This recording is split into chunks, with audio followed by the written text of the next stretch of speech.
I,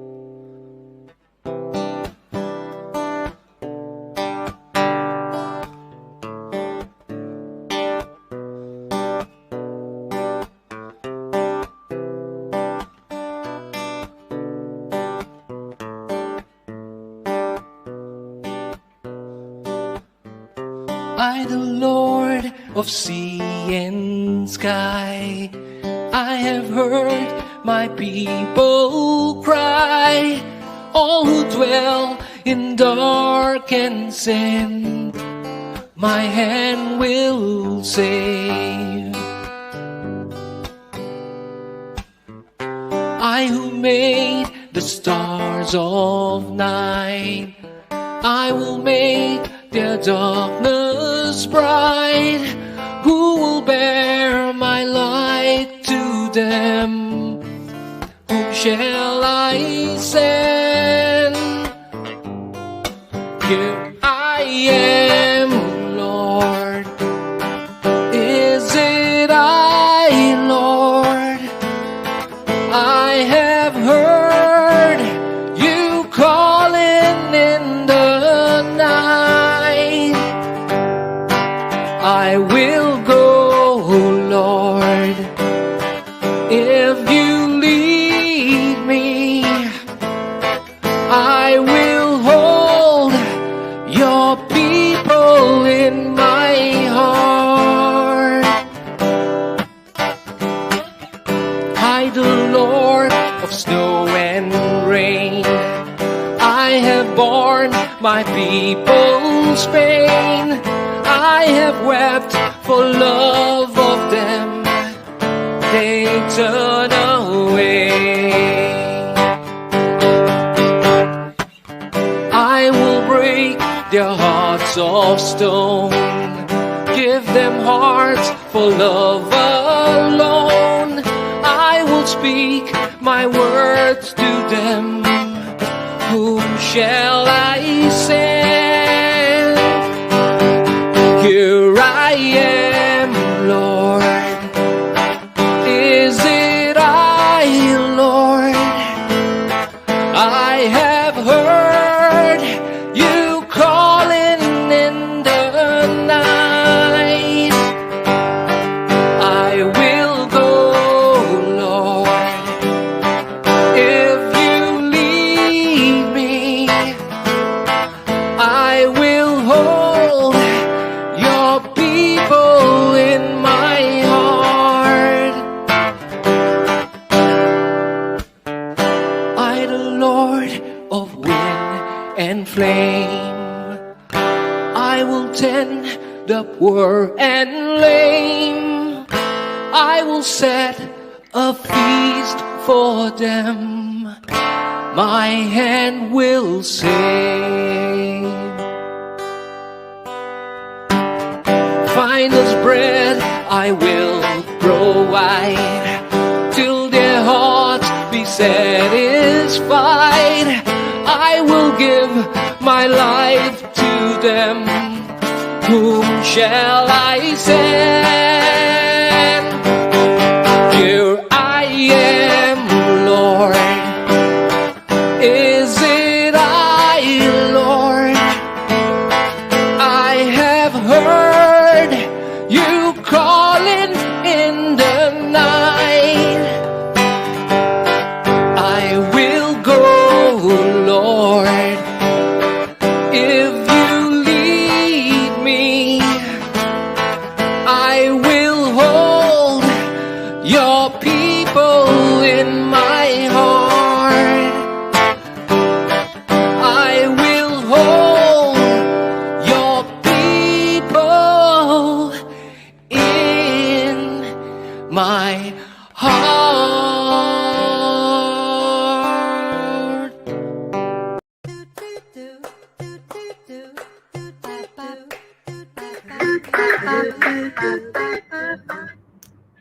Good morning, everyone. Welcome to episode 49 of Catholics at Home.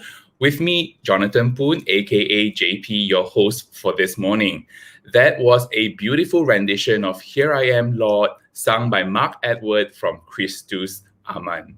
I welcome you back to the show. We had a week off for Chinese New Year, and I would like to take this opportunity to wish every one of you who is currently tuning in to us a happy Lunar New Year, 恭喜发财, and hoping that this year the Lord will continue to bless us with abundant health as well as graces and blessings. So for today, we have a very special program, given that we are actually heading into the first weekend of Lent. But before that, I would like to invite each and every one of you to subscribe, like, and follow our Catholics at Home page. You can tune in to us on YouTube, Spotify, and of course, Facebook. Why not host a Facebook watch party? Tell us what topics you'd like to watch on Catholics at Home in the future, and please feel free to post questions or comments that you may have on this show. For example, tell me more. What did you do over the Lunar New Year holidays, the long weekend? And if you want to, please share. What are you going to be giving up this Lent season? There's a Lenten campaign that is currently being run by the Kuala Lumpur Archdiocesan Office for Human Development, aimed at actively encouraging the faithful to be fully immersed in three pillars for this Lent: prayer, fasting, and almsgiving. And so to kick off the Lenten campaign, we will be shortly speaking to Cheryl, Kristine, and Rita Anthony from the Ministry for Children with Special Needs about their work at the Special Needs Learning Center here in Petaling Jaya. But before that, needless to say, I need to bring on my very special co-host, Father Clarence Devadas. Morning, Father. You seem to be on mute, Father. Okay, good morning, JP. After 49 shows, I still can't get it right. Maybe it was that 1 week of holiday, so then you forgot. Probably. Happy New Year to you. Happy Lunar New Year to you, to everyone. To everyone, yes. Hope you had the tagline now is auspicious year. It's going to be an auspicious year. Indeed, it is. I'm hoping that it will be an auspicious year for you too, Father. How did you spend the weekend off from Catholics at Home? Very quiet, JP. I had a laid back Saturday morning. I didn't have to rush. It was kind of a nice break. But it's Chinese New Year and you can't visit friends. Usually on Chinese New Year, I'll have morning mass, give out ang paos, give out oranges. In the spirit of the New Year. This year was very quiet. But it was a nice break. I mean, I can't say that the city was quiet because the city has been quiet for over a year now. So with the lockdown, so it was quite the same. But it was a nice break, I think, for everyone, to everyone. Yeah. Yes, indeed. And I think it's definitely a different celebration for some of us who are celebrating New Year, but you're not able to go to church and you're not able to get ang pao or blessings over the mandarin oranges and receiving it from the parish priest. So that definitely is different. Of course, needless to say, you can't spend time with your family and friends, but I guess at the end of the day, it's all for the better good. Is that we want to stay at home, stay safe, everyone. That's right. Yeah, that's right. And how was your New Year? You at home, right? So you get to spend it with your family. Yes, I did manage to spend it with my family, and of course, it was unlike the usual occasion funfair where we get to spend with the extended family. It was just my immediate family, my sibling, and my parents. So, but it was actually very nice, like you said. On the first day of New Year, there was no rushing from relative A to relative B's house, and we were all spending at home, and it gave us time to catch up about what has been going on in our lives, because since March last year, everything has been out of whack, I would say, and so it was a very good time to just sit down. And can't believe it that it's already been a year since we had any movement control of any of that. Right. What's the I must ask you this, for your reunion dinner at home, what is the food that you look forward to? I know you love food. I mean, you are somebody that yes. So what do you look forward to? Enjoys food. Yeah, but I think for me, anything that is cooked by mom, that's actually very, very special because I don't live with them. So this time around, still within the same zone, we were able to celebrate that New Year. So that was actually a very, very good break to just catch up and basically have my mom's delicious Chinese New Year food. And I think one of the dishes that I enjoy most this year was leek. And so I think Father, that leek is actually one of the traditional must-have dishes during Lunar New Year. Yeah, because it's supposed to signify, that you are able to be prosper or be good in the coming year. So it's supposed to bring you luck, but I actually do enjoy eating leek. So it's that once in a year occasion that I get to have my mom's home cooked leek dish. Okay, I'm sure now our viewers are salivating already now, and it's Lent, so let's not talk so much about food. Yes, that's right. Good morning to everyone who's tuning to us. I see we have a lot of our audience and viewers wishing us a happy new year and good morning. So to each and every one of you who have actually placed a little comments on our social media pages, welcome to our Catholics at Home program number 49, which is a special one because we'll be talking to Cheryl and Rita very shortly. And they are actually part of the ministry for children with special needs. So, Father, do you think we shall bring them on right now? Yes, let's bring Cheryl and Rita into our conversation this morning, JP. Good morning. Good morning, Cheryl. Good morning. Good morning, Cheryl and Father. Good morning, Father. Good morning to you. Rita. Welcome to our podcast, Catholics at Home. As I said, don't feel so stressed. I know you look very stressed. So you smile more, you feel less stressed about being on camera. Yeah. So welcome to our show. It's a pleasure to have you here this morning with us. And as we are part of this whole Lenten journey that we are looking at different aspects of, the three traditional things of Lent. The three things I'm sure you all know. It's prayer, fasting, and almsgiving. Works of mercy. But this morning we want to focus on a special ministry that probably not many people know about, or you know about it, and you know somebody who has got a child with special needs and who goes to a center. Maybe this is just a part of our own initiative to introduce here in the Archdiocese. We also have a special ministry to help children with special needs. So these are the two people who who are part of this center. But before we begin, maybe Cheryl or Rita, you want to tell us a little bit about yourself? Cheryl, maybe Cheryl can begin. How did you get involved in this ministry, to children with special needs? Okay, I actually found out about this ministry in 2017 when I volunteered for one of their holiday programs. So that's when I found out that this was the center, and honestly, I've never seen children with autism because they all look very normal, you see. So that was my first experience with them. And then later on, in 2018, somewhere end of August, I volunteered for around 3 months to be with them. So I also learned how to teach them, how to be with them and all. And I think to me I felt called to do this ministry. And so I applied for the position and I got it. So here I am. Yeah. So when that's we talk the shortest about story, the shortest version. So when we talk of special needs here, we're talking about children with autism, right? I think this is just to be a bit more specific in what you are working. Rita, what about you, Rita?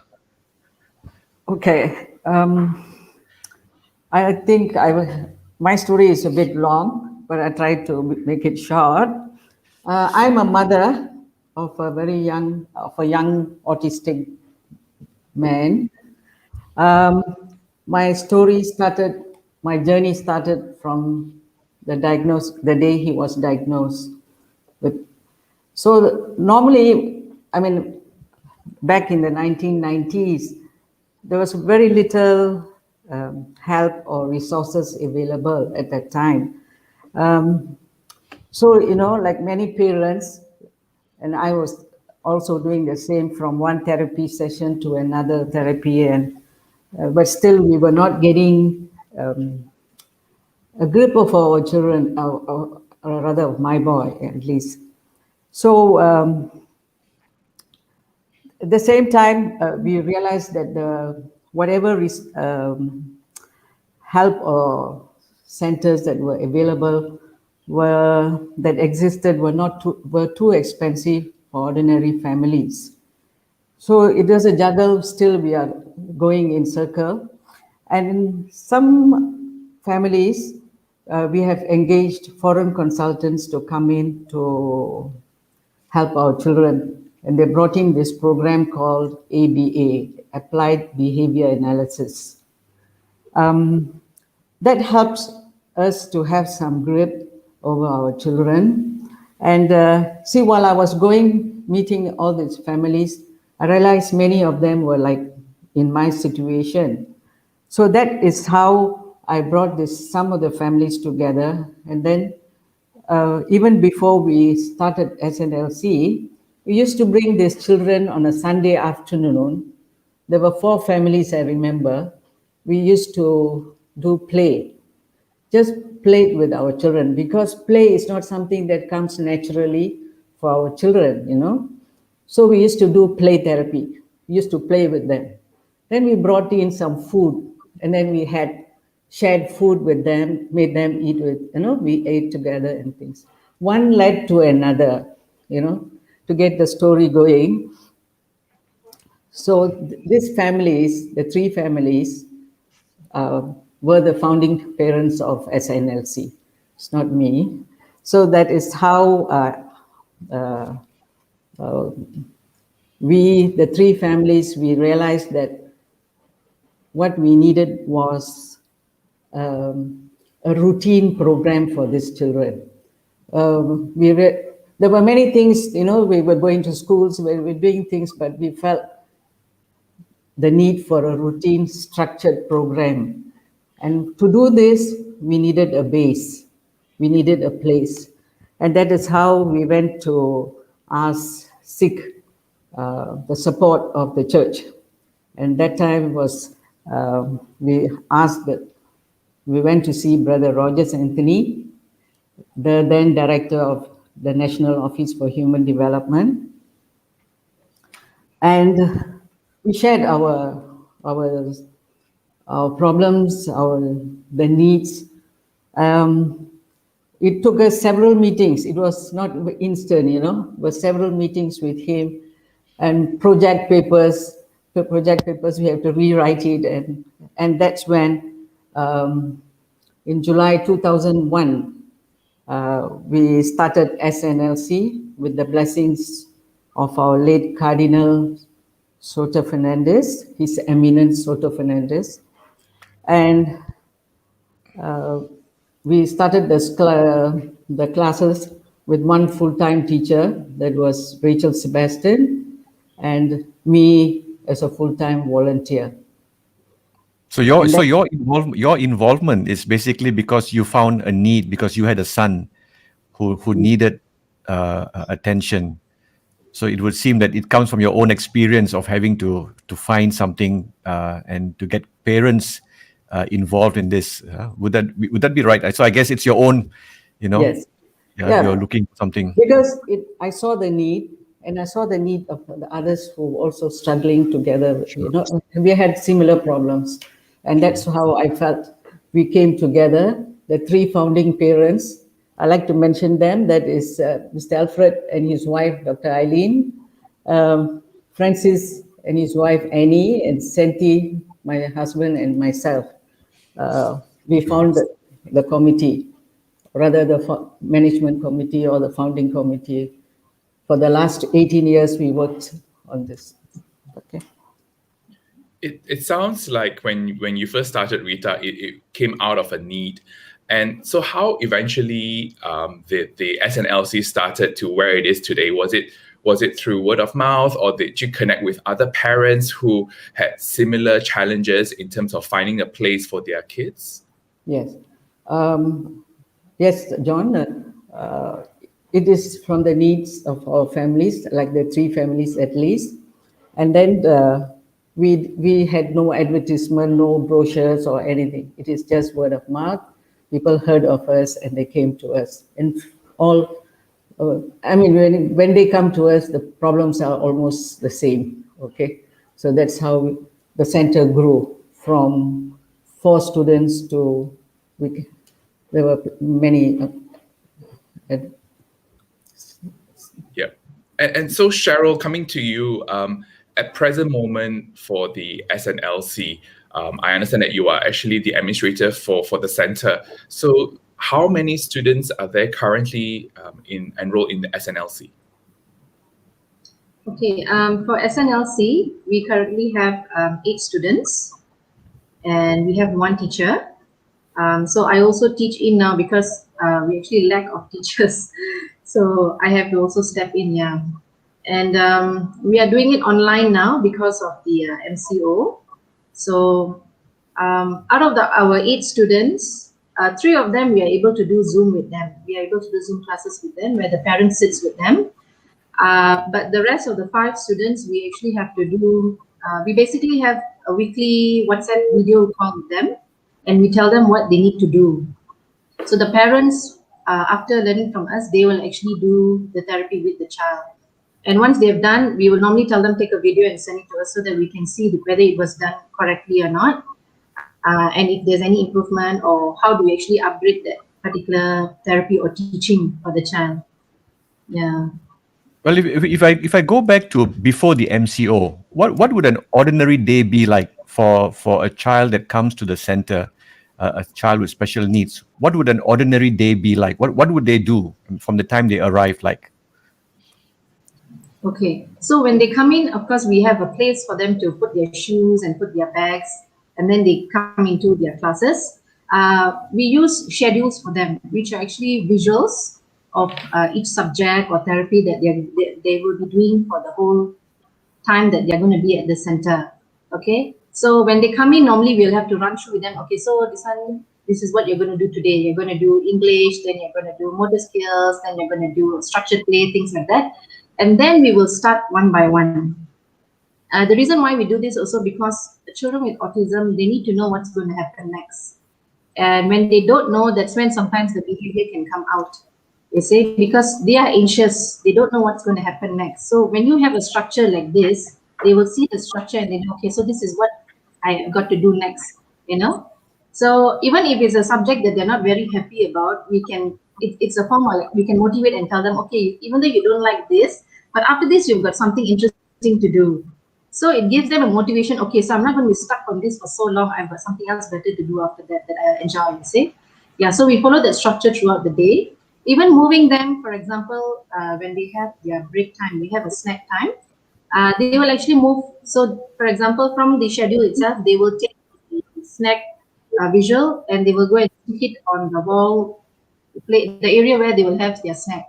So we move them in that way. So they know where the snack is, where the place that they are actually supposed to sit and have their snack. We will put it there. Once they've had their snack, they will take it back and put it back in a small box. Means that particular task is completed, and then they'll move on to the next. So that's how they follow every time when they come for classes.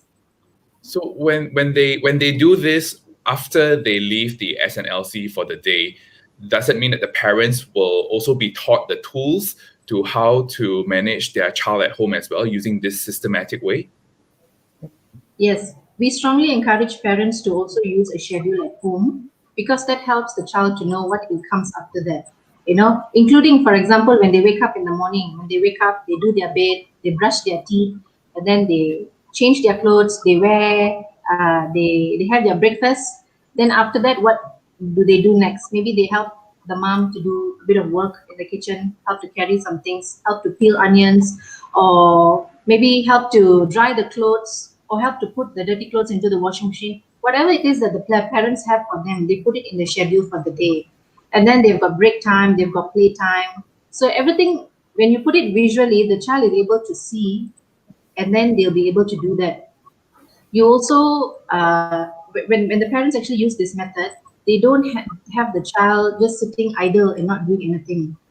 So when the child sits idle and does nothing, then again, you know, they feel anxious, they don't know what to do. So all sorts of behaviors can come. Yeah. maybe Rita, I mean, I know giving education with children with special needs is very challenging. What would be some of the major challenges that you face in this place, Rita? Maybe if I may ask, Rita has been there longer than Cheryl. What are some of the main challenges that you face in trying to equip children with special needs? Okay, I like to add what to Cheryl, because if I talked about routine, if they know that they have a routine for the day and it's visually presented to them, as Cheryl explained, they you reduce a lot of their stress, their unwanted anxiety, for example, so they know that if I finish this, I have my playtime, I have my, whatever TV time or whatever. So the schedule is something that actually guides them. So, in the past when we didn't know how to deal with them, there was a lot of issues. They will be running all over and everything. When this is in place, the schedule, it helps them to be focused with their work, and like a home schedule. Like for now, they don't come to the school, but since we are guiding the parents with the schedule at home, things are falling in place. The parents are telling us that they are able to cope. There's less stress, less behavior, unwanted behavior. They don't, So it would seem that a routine or a schedule is what helps them the most. You give them, so it's the same whether it's in the center or whether it's at home. Yes. I think it's the routine that's very important. Well, that applies for everyone, isn't it, JP? I mean, even for us too. I mean, Yes. yeah, I found during the MCO, I needed to have my own routine. Like a timetable. Yeah. Timetable to tell you what you do during the day, and like what Cheryl has also mentioned, to help you move from one area and also know what to expect as you are heading into your next activity, I suppose. Yeah. We have a question. Maybe I can actually put that to Rita. Is there an age limit to enroll for these classes at SNLC? I think Cheryl has to answer the question. She's the present administrator. Okay. Cheryl, over to you. Okay. So, so for SNLC, we basically divide them into two. We have two programs. One is the early intervention program, and the other one is the school age program. So for the early intervention program, we normally take students between the age of 4 to 8 years old. And then the school age program is between 9 to 14 years old. However, the students that comes in, every time before we actually take in a student, we will need to do an assessment because we need to see what level the child is at. Currently, we also have students who came in, not last year, 2019 July, who was already 11 years old but never went for any early intervention. So in such cases, we cannot actually put the child in a school age program, although the age limit is between 9 to 14 years old. We will still have to start the child in an early intervention program. So the age limit is just a guide, but in actual fact, we need to assess each child on an individual basis and see where they are. And from there, we put them in the appropriate program. So I guess in this case, sorry, go ahead, JP. Oh, okay. I was going to ask, so, I mean, you mentioned about the individual assessment will be done as they are seeking to enroll in SNLC. And I also understand that autism comes in a spectrum. So maybe you can actually share a bit more with our viewers as well. What does it mean when you say that there's actually a spectrum involved?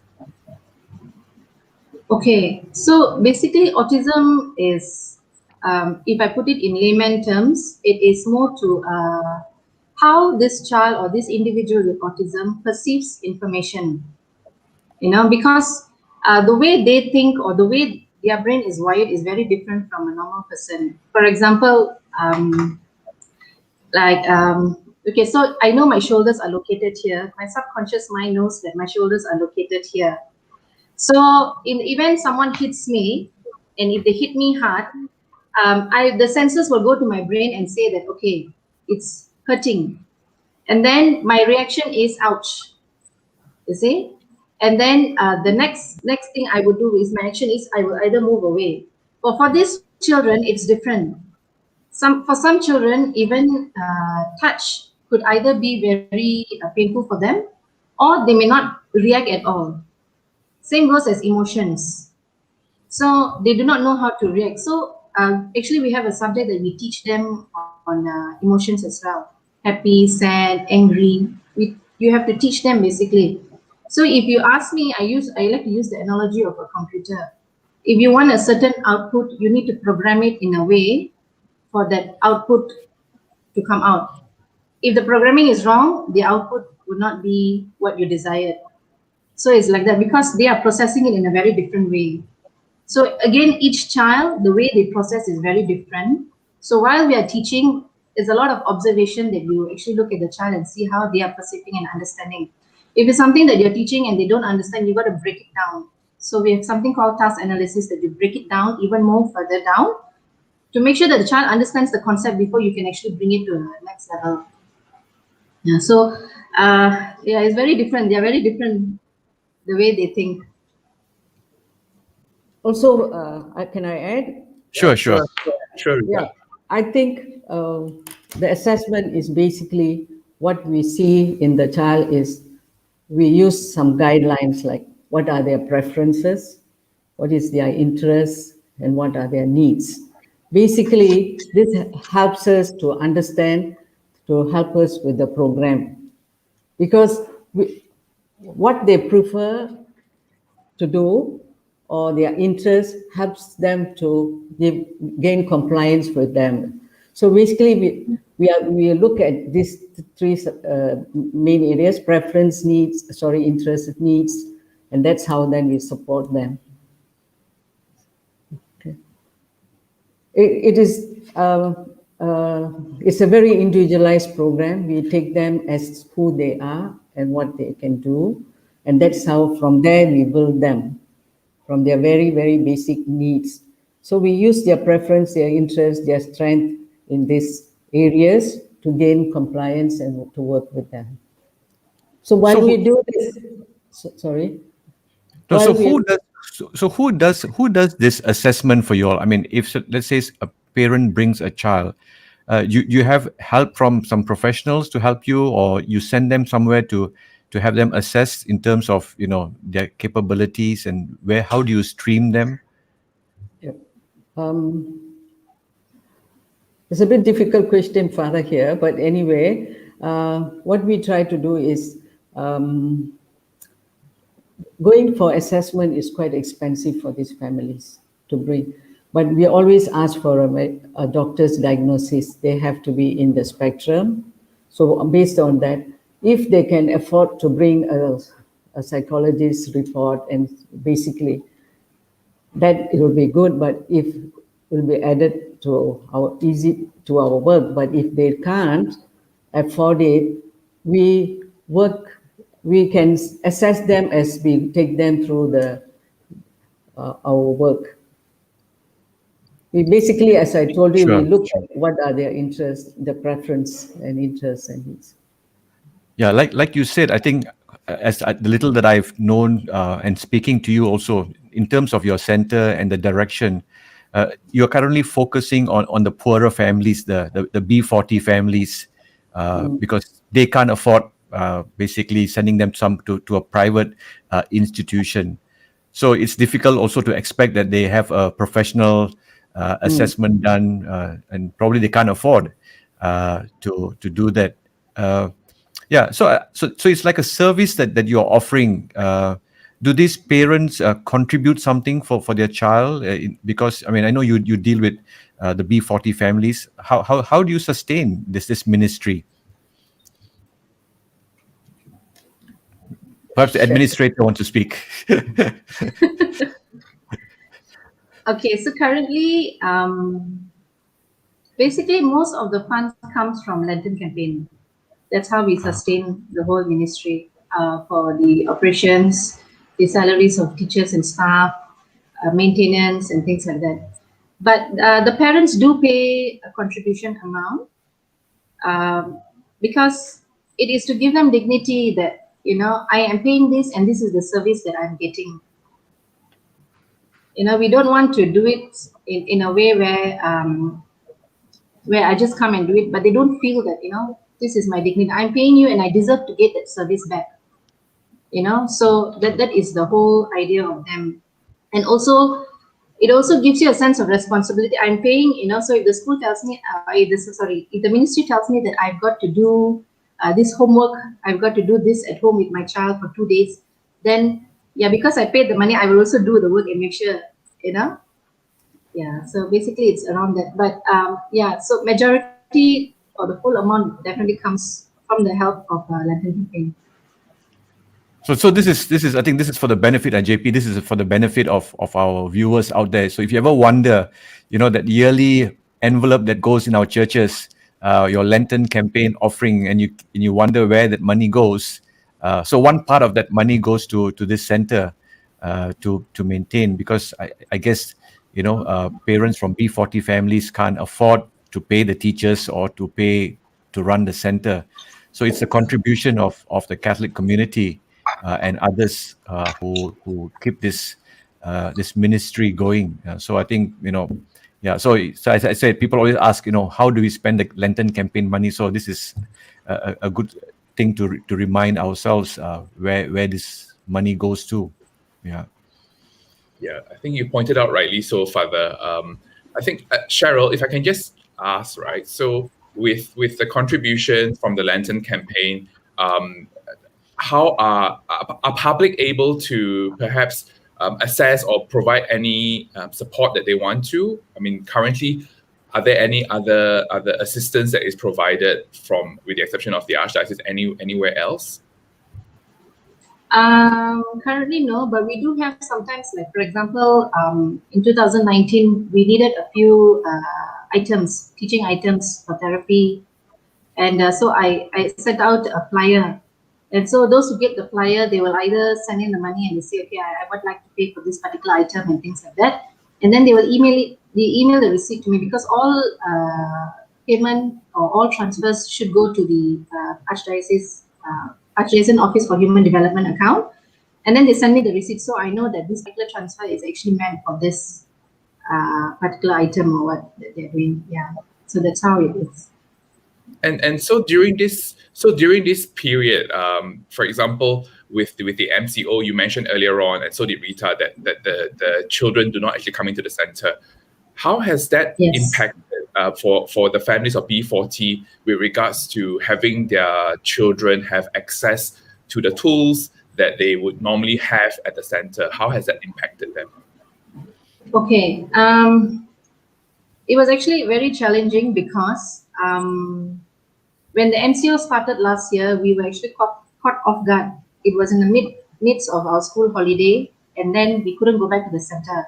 So we started finding things online where the parents can actually do it at home with the items that they have at home.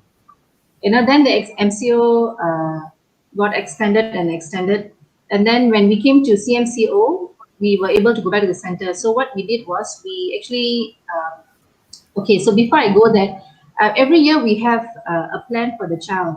We call it as a person-centered plan, which we plan for the whole year, what we want to teach the child, what are the skills that we want to teach and all.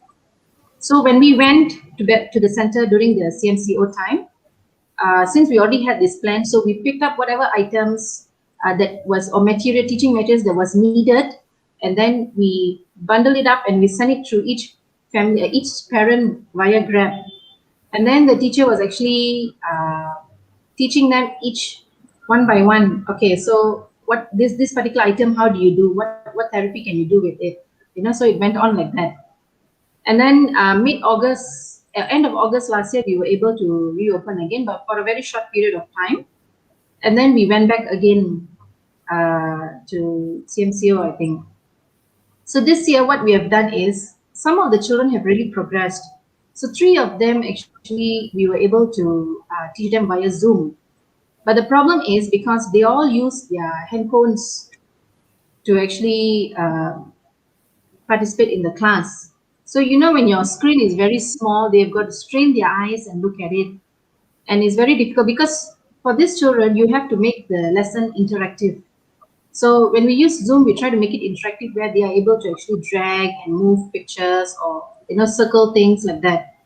And because if it's the phone, it is very small, it's very difficult for them to actually look at it. So that is one of the challenges. And also, of course, the internet. Sometimes it's clear, sometimes we all have problems. I think it's the same for everyone there. You're right. More so, I think to get the attention of the children for a period of time, I think that is actually quite challenging. So I think we've got a couple of questions, and maybe I can actually read out one of it coming from Corinne. It's a center equipped for kids with other needs such as Down syndrome, cerebral palsy, dyslexia. Okay, so currently we focus on autism because we don't have the expertise for other kinds of special needs. So I don't know if in the future, if we were to get help in all those areas, then we can open up for them. Yeah, but at this point of time, we focus on autism because that is what we know. To be fair to the child as well, we can only teach what we know. See, so it's autism. Yeah. So are you, like, for example, I mean, do you look for volunteers? I think you have been looking for teachers to join this ministry. Yes. Has that been successful in appealing to people? Okay, so I've still not got the right candidate or the suitable candidate, I would say, for a special needs teacher. So I'm still looking for a special needs teacher. So as I mentioned earlier, I have eight students. Yeah? If I can have, basically one teacher will replace a few of our students here who will be able to teach them. And then if I can get additional teachers, because I have a waiting list as well of around 4 to 5 children, I can't bring them in because I don't have a teacher, you see. So I'm looking for teachers with special, who have maybe experience in teaching children with special needs, or who have the qualification in special needs. I'm more than happy to speak to them and see how we can work here. I've also looked for volunteers because we had a few volunteers last year, but because after this MCO, and then we had to change our way of teaching as well. So we used to have, like, for example, early intervention, we used to have maybe 3 students in a class, and then you have a volunteer or a shadow teacher to help. But because of MCO, if you tell the child one distance from me, they will not understand that. So we had to do a one-to-one session for that, you see. But in the event, when we are able to do a group session again, then we will need volunteers to actually come and help, to be either a shadow teacher or to help the child while the teacher is there. But I also need volunteers who can help us in terms of maybe helping us with our resources, finding resources that we need, things like, for example, helping us to do our materials, our teaching materials, because each child is very different. Not all materials that we have will suit them. Sometimes you're going to modify the material to suit that particular child. So if we have someone who has computer skills, who can do that for us, those kind of things. Yeah. So in terms of teacher and student, what would be the, I'm just curious, what would be the ideal ratio, one teacher to how many children in such a setting? Okay. It's difficult because if the children are somewhere the same level, we can group them together. But if they are in various different levels, then you have to do either 1-to-1 or maybe 2. It depends again from each child, you see. For early intervention, it is definitely 1-to-1 because the child is new. You got to teach them the attending skills for them to be able to focus on what you're trying to say. That is the first thing that we start with. For them to be able to sit at least for 2-3 minutes for a start, to be able to focus on something for 2-3 minutes, So that is definitely a 1-to-1. But later on, when we have we do have dramas, we do have structured plays and all. That's when we group everybody together. So that one, you still need your volunteers and all, but they are together. Because autism is also something that they don't want to socialize with people. So when you have this kind of group activities together, you are also teaching the child, it's okay, these are your friends. You can socialize with them, to make them feel comfortable, and of course they have to feel safe as well. Yeah. So to our viewers who are here tuned in this morning, I mean, if they know of anyone who would like to, one is to volunteer, or the other one is to be employed, I guess, in this center, in this ministry, how do they get in touch with you? How would they get in touch with you? Do they drop you an email, or do they? Yeah, they can email me at my email address. So that's cheryl@aohd.org. So all small caps, yeah, CHERYL@aohd.org. They can email me. They can email me their resume, and then we will take it from there. Yeah. So this is really a ministry, a special, very focused, very specialized ministry. I guess not everyone is able to do this kind of a thing. Yeah, I think to our viewers this morning, if you know of anyone who would probably like to be involved in this ministry, either as a volunteer or as an employee, a paid employee, to get in touch with Cheryl. And this is a great and is this a growing need from your experience? I mean, do you get many inquiries? People coming to ask, can we send our child? Is that something that's growing? Yes, we do get inquiries for people who want to send their children. Not only younger children, but also those who are 14 years and above.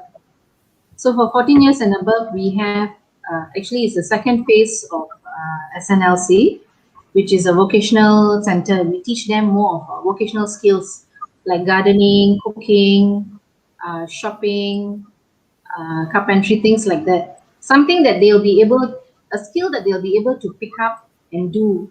Or maybe, in terms of employment, if there is a space where they can do something. So we're trying to move them towards direction. But then again, we have to also be realistic because every child is very different. So whoever has got that skill, we can move them, develop them in that skill and move them up. For those who don't, we try to see how we can actually, what can be done. Yeah.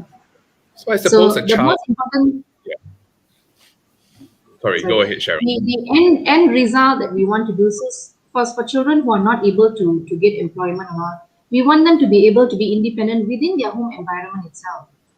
Yeah. They can get up, they can take their own bath, they can brush their own teeth, they can, if no one is at home, they can make maybe a simple sandwich or a simple Maggi soup or something like that to sustain themselves, you see? And then to work things around the house, maybe a bit of housework, so that they are also kept occupied and not just left idle, not doing anything. They are also part of the family unit. So they are also able to interact with the family. It's not that just because I'm special, I'm alone there. No, it is the whole family. The whole family actually has to work together and, to make everyone feel accepted that this is a family unit. So that's a family unit. And then it grows bigger, which is the community. Community start accepting them the way they are. They are different because they are different in their ways. Yeah. So there's a lot of acceptance that is needed. Maybe we bring Rita into this conversation. Rita, I would just like to ask you. You have been involved now close to 20 years in this ministry. Is there one story that you would share, that gives meaning to what you do? I mean, a success story that you have seen, and then, and it makes you want to wake up in the morning every day and come back and to do this. I'm sure there are many stories, but among the many stories, is there one story that stands out for you?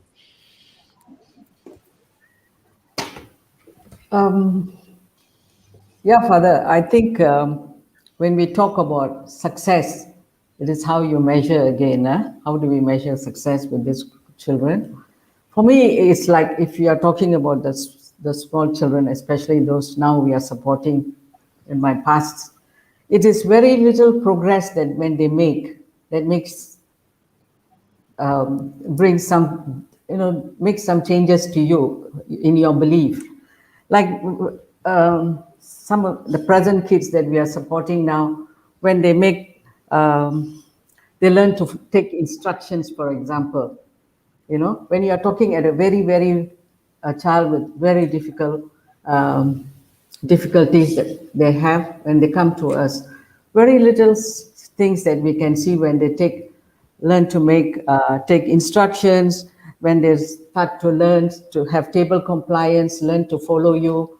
Then, for example, then they will learn, when we are teaching them, they learn to utter some words. And then as you can see, as we move, we can see them learn to read and write and to do simple, number skills. These are the success that we have seen, you know.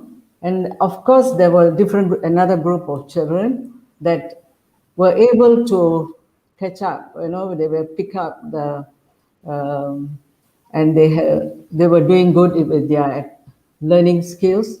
So they probably, they had to go to the, like for homeschooling programs and all, they had to, because we could not provide that kind of education for them.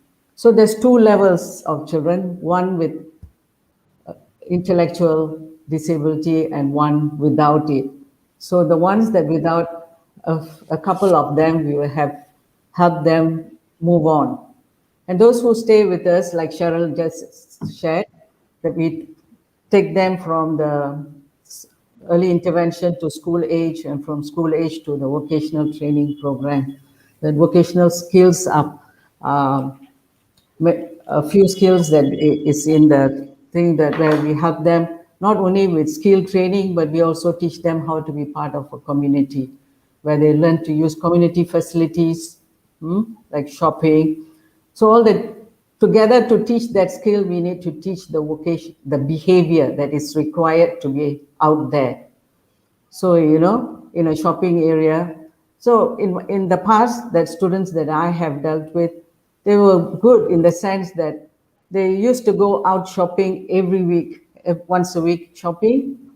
They used to go to the park for a walk, and then they used to go to a gym, a private gym, a club, which was very, very, we are grateful to them for they offered, you know, they didn't know our voice when I wrote to them and sort of really went after them to help me give a place to use the public gym, for example, because they can use the treadmill in the school. They used to do lots of exercise, but they need to take it somewhere, you see. So the club, PJ club, they gave us for 3 months. They said, you can come in for 3 months, we will see. 3 months led to 4 years. You know, they were happy to take in the boys because they knew how to use the facilities there. So all this training also takes place in this. It's a holistic thing, you know. So it's the little things that you see. It gives you meaning, isn't it? I mean, the little successes that you see really, in different, yes. in them growing and in them being able to adapt to the new environment. Those are little joys. But what about you, Cheryl? You know, what motivates you? What makes you want to get up in the morning and say, this is my ministry? You know, what motivates you?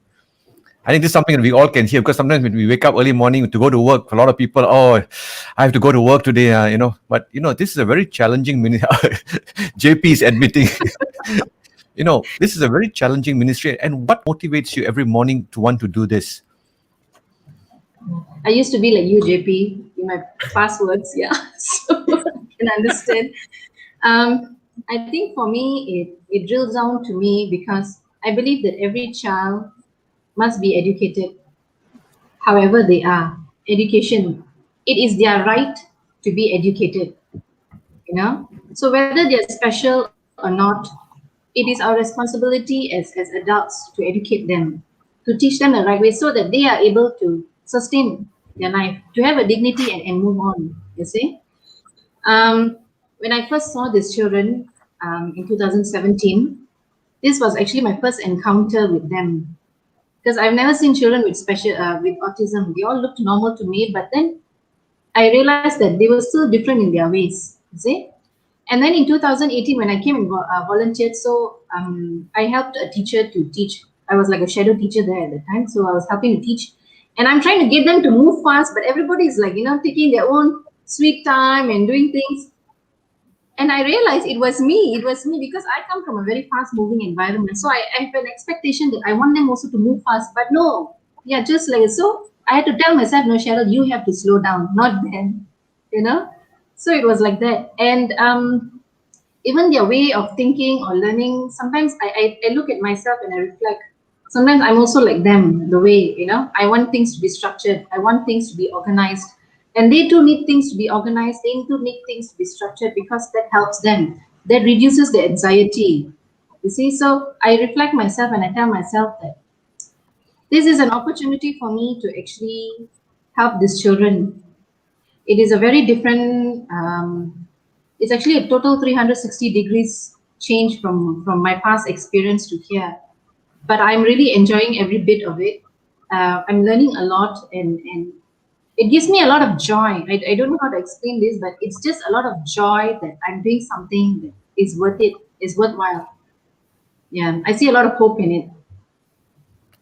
So you come from your background. You come from a corporate world, right? You have left a corporate world to this ministry. Yes, Yeah, yes. it's amazing for somebody to leave or to not want to look at the corporate ladder, but want to make a difference in the lives of children with special needs. And I think that's really something. Pardon? It's It's a truly a huge calling. change. Yeah. Yeah. Actually, my testimony is very long, but I keep it for another day. Yeah, no, but I think it's a good reminder to all of us. Sometimes, it's not all about the corporate ladder. Sometimes it's what gives each one of us a meaning in life. And I think you Yes, have found at this point in your life, you have found meaning in this ministry. yes, And yes. yeah, and that's amazing to be able to want to do this difference. But just to ask, do you all partner with other organizations? Because I'm sure there are other organizations doing similar things. Are you in partnership with them in any way? Some associations, some NGOs, national bodies? Yeah, we are not in partnership, but we share information. We share information. For example, they sometimes have webinars or trainings that is held online. So they share it with us, and then we share it with our teachers. We also share it with some of our volunteers who are keen. So everybody learns together. That is how we are doing. But of course, if I would definitely look forward to people who have expertise in this area who would want to come and support us and help us. you know if there's a speech therapist out there, or occupational therapist, whatever specialties that you have, that you can help to support special needs learning center. You see, because we cannot be jack of all trades, we cannot know everything and learn. So when something happens, or when the child is having a difficulty, then we have a source that we can look for. So if our listeners are maybe who are in that area, and if they'd like to reach out, then they can always email me as well. Yeah. So Yeah, to I think all of our that's viewers, yeah. if you are a behavioral or a speech therapist, or if you know anyone who's in this field of profession, maybe it's good to knock on their door, and maybe they will find value, and also that joy in how you've actually served the ministry, Cheryl. So they can actually reach out to you, right? They can drop you an email if they know of anyone, or if someone is Yes. keen. Yes, they can. Yeah, I think that's the thing that we are talking about, because you cater for a group of people that possibly could not afford special education for their children in a private institution, and you offer them hope. You offer them a way forward, and I'm sure. I mean, from Rita's own experience, she was saying, being a parent, having a child with special needs, and not knowing where to go, can be quite distressing. I'm sure, in a situation, especially in the home, when you don't understand the complexity of this issue, and there can be a lot of frustration, there can be a lot of disappointment, and I think what you offer is a hope. So like JP says, if you're out there, if you can volunteer in some ways, I mean, even once a week, once a fortnight, once a month, I'm sure that's helpful, right? I don't know, I'm just saying it, but to come in to assist them in some way, if you're an occupational therapist, speech therapist of any sort, or a volunteer, just to help them prepare materials that would really, take the burden off both Rita and Cheryl, to be able to help others. If I were to ask you a question, both Rita and Cheryl, what is your vision for this ministry? What is your dream for this ministry for the future? I'm sure you have one, right? Yes. Um, for me, I think it would be, you see, because now we are based in PJ, so there are families who want to reach out or who needs this service, but we can't reach out to them because they are far away from us. There's transportation issues and things like that. So if this ministry can actually expand in the sense of, we have other places which helps this group of people within KL itself. Let's start within KL itself, So they also have a place where children with autism can actually come and learn something, learn a skill, and then the parents are also supported. Because for this kind of thing, it is not you come to the center, you learn, and then I give you homework, you go back, you do your homework and go back, and that's it. No, because this group of parents, they also have their own challenges. So it is you also got to sometimes sit and listen to their issues that they are facing and see how you can actually help there in the sense of with the student itself, you see. Because sometimes when you're too bogged down with your own issues, your child is left unattended there, unknowingly, you see. So if we can see on this part, it is our responsibility to tell them that, yes, I understand this is the situation. And, also in 2019, actually, we did open up to parents to ask them, those who need counseling, we got someone to actually help us counsel them because these are important tools, you see. Maybe some might be a bit shy or not used to it, but it takes time. But I would like to still open this up to them and say, if they need counseling or what, and we'll try to get people who can help, to sit and listen to them and guide them. So your dream is to be able to expand this ministry into different other locations, to have more centers, Yes. which means you need more volunteers, which means you need more people to help. So that We goes need back to to our listeners. If you're able to help to make Cheryl's dream come true, and I think this is a ministry that is much needed these days. Rita, in a Yep. nutshell, what is your dream, Rita? Yep. Further, I've dealt with young adults with who have graduated or finished the vocational training program. They are all out there in their homes. So I would like, because they are trained to do, we didn't elaborate on the vocational skills that they were trained. They were trained to do like collating of papers, big numbers they used to do for Lenten campaign, compiling of all these materials, things like that. Many skills that they know of, photocopying, laminating, and things like that. But all these skills have been taught to them, and they are there, not, So I'd like these communities or the church to give opportunities for these individuals, maybe young or even old, to be meaningfully engaged in societies so that their lives are lived with dignity and respect as children of God. Yeah. So your dream is to ask our viewers if you have some level of employment, simple Businesses, employment. they have Yeah. that these To get it, people. to out there, get in touch with Cheryl if you have some simple kind of employment which you can find that fits, it matches, to give them some dignity. I think to be to be able to be gainfully employed, I think is very important. Yes. So the people out there, if you have if you have opportunities to be able to contact Cheryl once again, Cheryl at aohd.org. And this is I think the church in action, in partnership. Everyone doing different things. Everyone contributing to different things. Yeah, like you say, we give them vocational training, but then they don't have place to live it out. It becomes very difficult. Also, it can be very frustrating. Also. Now, we are coming to the end of the show, but before we end, Cheryl, I know that we talked about this. During this MCO, the center has a need. A special need, and we are going to appeal to our listeners if you can help them in any way. You want to speak a little bit about briefly about the need at this time? Yeah, okay. So I've identified 3 things that we need actually. To be very specific, I need 2 laptops and 1 tab. The 2 laptops is for 2 children who currently do Zoom. We want to give them a bigger screen so that they're able to view and participate in the class itself. Whereas the tab, because this particular parent that we have they live in PPR flats, and they find it very difficult to record videos when we ask them to do because of the storage. They have a very minimum basic phone that they have.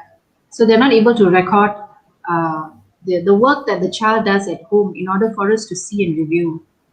So if they have a tab with better storage, then at least they are able to record the video and send it to us. So we are looking for this help, and if it's possible, to help us in this way.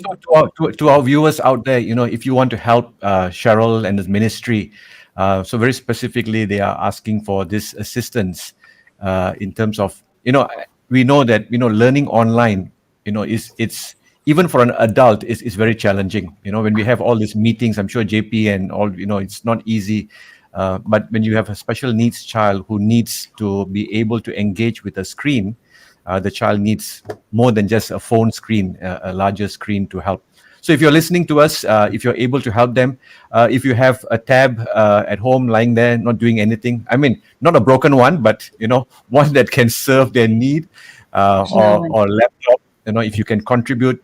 It's not often that here in our podcast, we request for, or we make an appeal, but there is a need here that I was speaking to Cheryl earlier, to help these children who come from B40 families who can't afford to buy these laptops or these gadgets, especially in the time when they're not able to come to the center, to be able to continue with their formation, with their education. So if you have, or if you want to contribute towards helping them buy 2 laptops and a tablet, how do they do it, Cheryl? How do they? I'm sure they can email you one. Is there some other way that they can assist you also? They can actually call, because we are most of the time not at the center, so there's no point I give the center's telephone number. So I will give you AOHD's office. You can leave a message, and then I will call you back. Yeah. So the contact number. For the 2 laptops and 1 tablet that you've requested, Cheryl. So how can our viewers contribute, for example, towards the 3 things that you've actually requested? They can either transfer the money into AOHD account and then just send me an email with the receipt, or they can buy and then let me know, and then I will maybe meet them and collect it in person. Yeah, but perhaps I think it's best to contact you first so that they know what your needs are, because you may buy something that does not serve your need, then it becomes a little more complicated. But to be able to drop you an email first, and to drop you an email. Either contact my handphone as well. 01967. But I think it's best to email you. I think it's best to email you. Yes. Yeah, I think it's easier. Drop an email and to see how we can assist you, and hope our viewers out there, you can contribute in small ways. Malaysians are very generous, I'm sure. Our viewers are very generous too.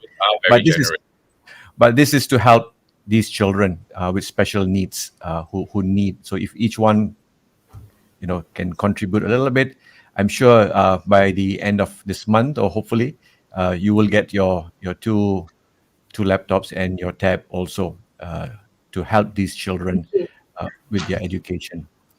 So we'd like to thank both of you for taking time to be here. I hope it's not been a stressful experience for you, having lost some nights of sleep, I'm sure. Thank you very much for taking time. And JP, I think that it's amazing what they do, right? I mean, there are so many comments that we are not just able to. Maybe you want to just read some comments, JP, of the work that they do.